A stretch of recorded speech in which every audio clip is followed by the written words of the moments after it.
Fala pessoal, beleza? Mais um fechamento de mercado no ar, meu nome é Rafael. Bom, hoje a gente teve um fechamento positivo para as bolsas norte-americanas, segundo dia consecutivo de alta, né? Veio a ata do Fed, não trouxe grandes novidades, né? Só reforçou o recado que foi dado há um mês atrás, que de fato os membros do Fed vão reduzir o ritmo de aumento de juros na reunião de dezembro, né, reduzir para 50 bips, e que estão avaliando os dados de inflação para tomar uma decisão melhor se eles vão reduzir ainda mais esse ritmo de aumento ou não. Então não mudou nada, né, não teve nenhuma alteração no discurso, né?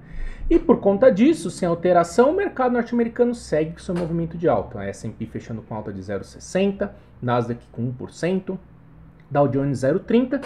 Lembrando que amanhã é feriado nos Estados Unidos, dia de ação de graças.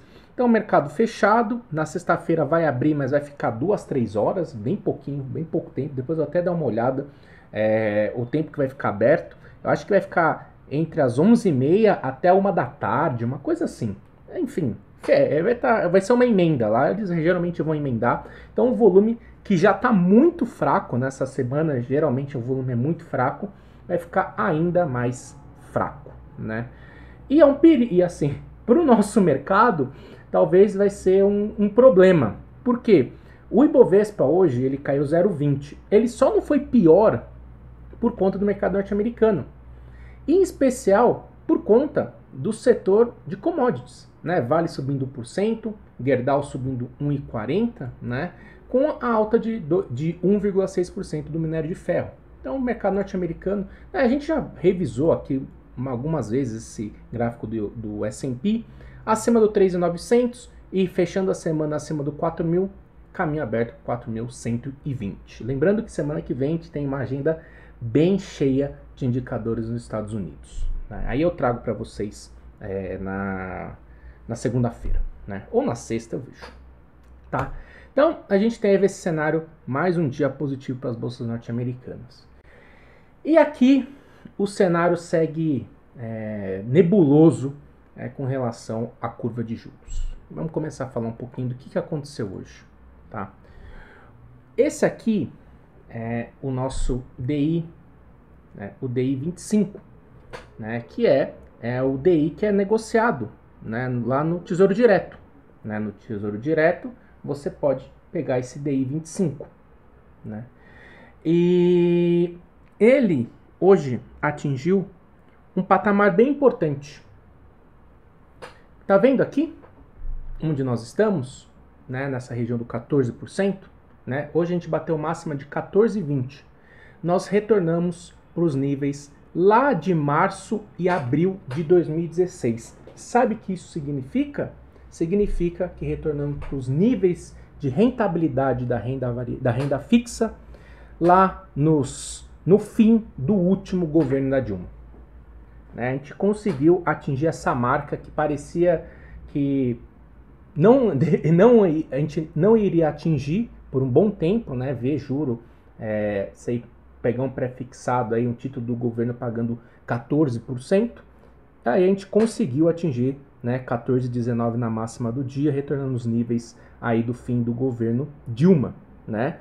E sem falar, né, que a curva de juros, essa parte mais curta, ela precifica, olha como é que tá o negócio, né? Eu trouxe, inclusive, se você quer ver melhor esse gráfico, vai lá no meu Instagram, no Rafa Investir, que eu coloquei ele junto com o fechamento.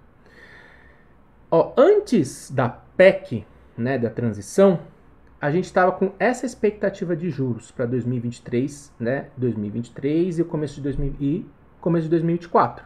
Queda da estrutura de juros. Depois que veio a PEC, olha como a gente está.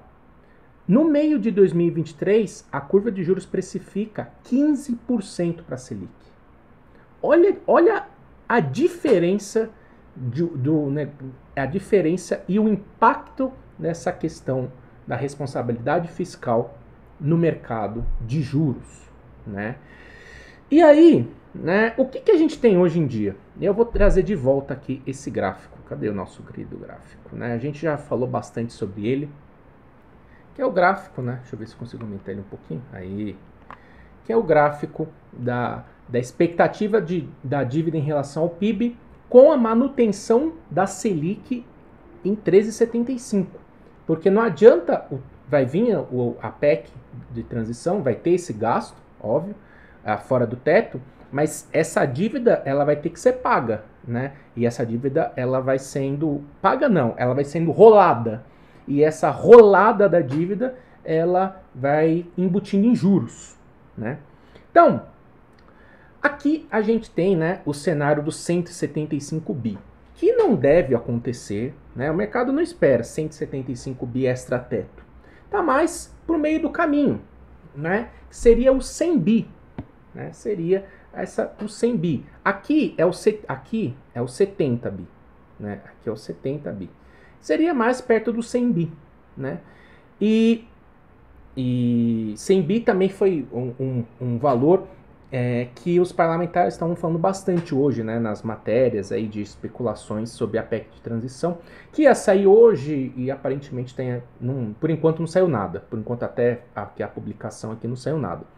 Mas também informações também de parlamentares da base petista que a ideia é chegar entre 140 e 160 bi. Então vamos imaginar que vai ser 100 bi, né? Vamos imaginar que vai ser 100 bi.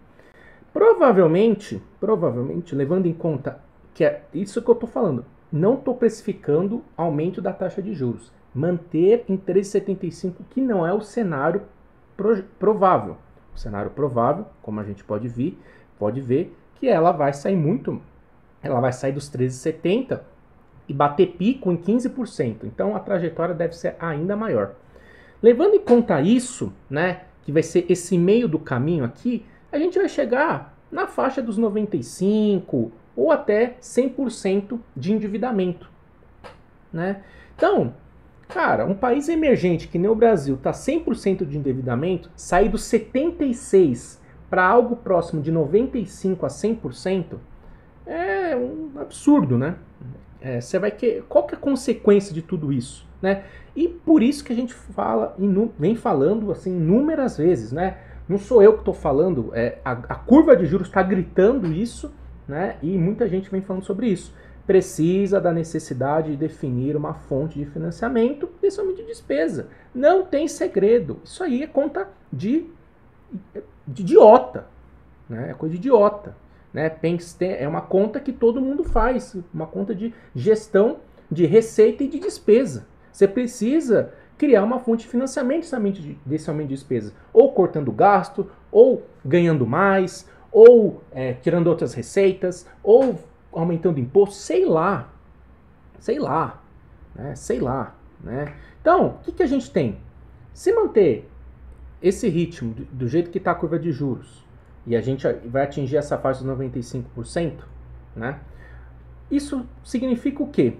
Elevação do custo da dívida, né? A gente viu, os juros vão ficar altos nesses níveis aqui de 2015, 2016, e o dólar vai seguir se valorizando, né? O dólar vai seguir se valorizando, né? Vamos lembrar aqui onde está o nosso querido dólar, né? Se ele conseguir ficar acima desses 5,60, 5,70, esquece. O que pode pressionar o dólar é que com esse nos juros que a gente está, pode entrar um capital especulativo forte, né, do cash and care, mas provavelmente vai manter o juro alto, o dólar alto, e o que isso tem impacto? Inflação, né? Então a gente tem pioras nas condições financeiras, que tem impacto no crescimento da atividade econômica, e crescimento da unidade econômica, nível de emprego. É o que eu estava discutindo hoje com o pessoal. Se você for travar, você vai travar uns juros. Hoje, como eu falei, você consegue pegar títulos aí pagando 16 e pouco, 17% em 2 anos. Se você colocar líquido, dá cerca de 30%. O que nesse país está pagando, te entregando um crescimento de 30% em 2 anos sem risco algum? Né? A conta que todo mundo faz. É isso que o empresário faz. É isso que, né, não sou eu que estou falando, o empresário faz. Né? Todo mundo que investe faz isso, porque uma empresa é um investimento, o cara pega, demite, E, cara, coloca sabe que o funcionário vai entregar 30%? Vai entregar 16% de produtividade? Não vai. Então, tchau. Né? Isso aí tudo, um juros alto, reduz o nível de emprego, aumento de endividamento da população, das empresas, tudo isso. Cara, a gente já sabe isso, né? Não à toa que a gente voltou para os níveis. Da onde? 2014, 2015, 2016. Se isso não significa nada, né, como o próprio, né, o pessoal aí do PT fala que não funciona, é que isso não significa nada, a gente voltar para esses níveis, eu não sei o que significa, né? Aí quem sabe a gente vai voltar para cá, né? No auge da Dilma lá, né, quando bateu todo, né, deu todo aquele rolo, né, que a gente chegou a bater, pagar uma pré, pagando 17,5%. Pô, se chegar aqui, de verdade, cara, se chegar aqui, né, a bolsa, primeiro que a bolsa vai derreter, né, já tá caindo, já tá com esse viés de baixo, e se chegar aqui, infelizmente, a gente vai ter que, né, cada vez mais ir migrando para renda fixa, né? E é isso que a gente vem fazendo nesses últimos tempos. Então, é fundamental, né, que esse novo governo ele vai definir o mais breve possível, né, como essa expansão fiscal será acomodada para conduzir essas finanças públicas, porque a trajetória é insustentável. Então, a gente vive esse drama, essa faca, essa espada na cabeça, né? E a tradução disso no Ibovespa é esse viés de baixa no curtíssimo prazo, nessa perna de baixa aqui no curtíssimo prazo, né? O mercado que não consegue, perdeu muito volume, né? Muita volatilidade, perdeu muito volume, né? Não tem interesse não tem interesse de compra nesse nível atual, que é o principal suporte de curto prazo. E aí o mercado que está nesse viés de baixa, ele segue com esse viés de baixa, pressionado pela tendência de baixa de curtíssimo prazo, a expectativa é perder 107 e voltar para cá. Seria, né, como a gente falou, voltar para os níveis de junho e julho da precificação da curva de juros. Voltar para cá. Tá? E aí, o que vem segurando o mercado? Isso aqui. Siderúrgica e mineração. Então o Brasil virou commodity mais uma vez, porque se você olha o setor doméstico, que é influenciado diretamente, pô, né, vamos lá, no mês, né, ó, a gente tem aqui, no mês, cadê? Caindo 30%, né, caindo 30%, Ânima, por exemplo, Arezzo caindo 18%, Via Varejo caindo 30%, hoje Cyrela também voltando a cair, caindo 26%, né, você tem vários exemplos disso. Como a curva de juros vem afetando a atividade doméstica. E o que vem salvando o mercado é commodities, né? Nem as empresas dolarizadas estão salvando, né? O gringo está olhando o Brasil e fala, vou comprar commodity. É isso, né? Então, ele aproveita tem esse otimismo aí das bolsas norte-americanas, vou pegar setor doméstico lá fora, né, que está com umas perspectivas melhores, e aqui eu vou olhar para o Brasil, o que eu vou comprar emergente? Commodity. Então é isso que está acontecendo, é isso que virou, né? O Brasil virou voltou a ser, né? Já era, sempre foi e agora tende a ser cada vez mais commodity, né? Então é isso que vem acontecendo com o nosso mercado, e a gente vê, né, o retrato disso com Vale ainda em tendência de alta no curtíssimo prazo acima de R$ 77,00, Gerdau com expectativa do rompimento aí dos R$ 30,00 em busca de novas máximas. Uzi Minas está atrasado, né? Está bem atrasado o papel, mas ainda se segurando acima dessa região aqui dos 7,50, 7,20. Né? A única coisa que pode azedar isso, e se azedar aí o mercado vai azedar de vez mesmo, é se esse minério de ferro começar a ter essa correção em vista de tudo que a China está fazendo, né, aumentando as restrições do Covid, né, tinha reduzido, agora está aumentando, e, né, cresce o rumor de algum tipo de lockdown. Aí se isso acontecer, o minério de ferro vai fazer a correção depois de 3 semanas seguidas de alta, e aí pode acelerar ainda mais esse processo, porque aí tudo que tiver as commodities recuam, fazem a correção, e o setor doméstico está pressionado pela curva de juros, continua o processo de derretimento. Como eu sempre venho falando para vocês, a única coisa que vai mudar essa estrutura do Ibovespa é a gente conseguir confirmar fundo por aqui, 110, e romper os 112 mil pontos, é se essa curva de juros minimamente voltar, né? Minimamente voltar. Vou pegar o vértice mais curto, né? Aqui é esse vértice mais curto. Minimamente voltar para onde a gente estava, que é esperar uma taxa de juros estável para o ano que vem. Do contrário disso, esquece. Essa taxa de juros alta aqui vai pressionando o mercado. E aí, vamos ver como é que vai ser o comportamento do índice até o final do mês.